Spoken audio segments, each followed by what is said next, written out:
sur la question des élections. On est marqué par ce qui s'est passé en 2017, avec l'élection de Macron. Mais en 2017, nous étions à la fin d'une phase que j'appelle une phase équinoxiale. C'est-à-dire une phase où on recherche une cohérence générale, une phase d'expansion. Nous sommes en 2022 et nous sommes depuis plusieurs années, en réalité depuis presque le début du mandat de Macron, parce que malheureusement son mandat a été coupé au bout d'un an par le fait qu'on est arrivé dans une phase solsticiale. Et par conséquent, on n'est plus dans la même logique. Croire que le président de la République ou celui qui est arrivé en tête au deuxième tour, enfin qui est arrivé en deuxième position au deuxième tour, va bénéficier nécessairement de députés, c'est pas du tout certain. On n'est plus dans cette espèce de binôme élection présidentielle, élection législative. Même Macron n'est pas du tout certain d'avoir autant de députés qu'en 2017. Parce que les gens, ils dissocient les choses. Ils ne disent pas que ils disent pas, voilà, ça c'est d'un seul tenant, voilà. Il faut que tout soit cohérent, il faut que tout soit compatible. C'est pas comme ça que ça fonctionne. On est prêt aujourd'hui à admettre la diversité, la différence, les différences. Quitte à ce que quelqu'un soit capable de recoller les morceaux, de combiner, d'harmoniser.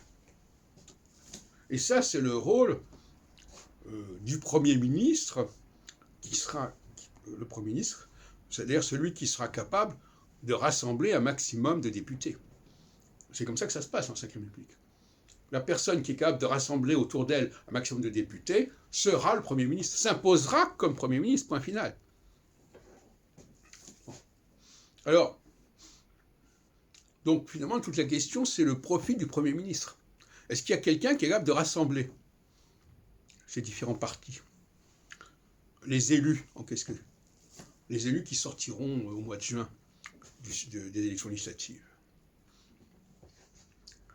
Et il semble que, alors certains diront, ils vont rassembler la droite, que quelqu'un va rassembler les électeurs, les élus de Zemmour et les élus de Marine Le Pen. Mais est-ce qu'il y aura beaucoup d'élus dans la foulée de Zemmour et de Marine Le Pen? On a vu que Marine Le Pen n'avait même pas pu constituer un groupe parlementaire, etc. Il aurait fallu, pour que les choses fonctionnent autrement, changer le mode de scrutin, par exemple. Ou un scrutin à un seul tour. En tout cas, là, il va y avoir un phénomène probablement au deuxième tour des élections législatives, parce qu'en fin de compte, ça se joue à 4. On est au niveau de 4 tours, en fait. Premier tour des présidentielles, deuxième tour des présidentielles, premier tour des législatives, deuxième tour des législatives. Et c'est le deuxième tour des législatives qui est déterminant. Parce que là, il va y avoir des désistements. Alors, est-ce qu'il y aura des arrangements entre les électeurs de Marine Le Pen et les électeurs de Reconquête, par exemple?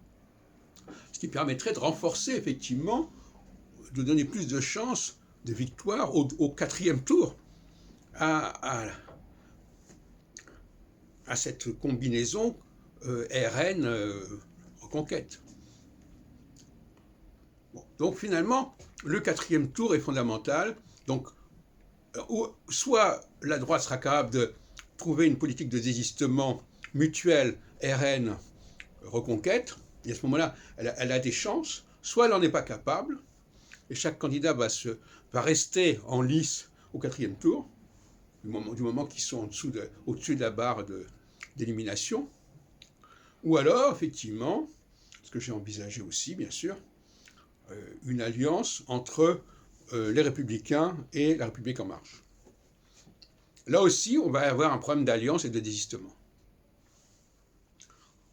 Et puis, aussi, il y aura un cinquième tour, si on peut dire, qui consistera à trouver une majorité pour gouverner. Alors, est-ce qu'il y aura une alliance entre les Républicains et Macron, etc., par exemple? Voilà tout un ensemble de questions qui se posent. En tout cas, ce qui est clair, c'est que ce qui compte, c'est le 4e tour.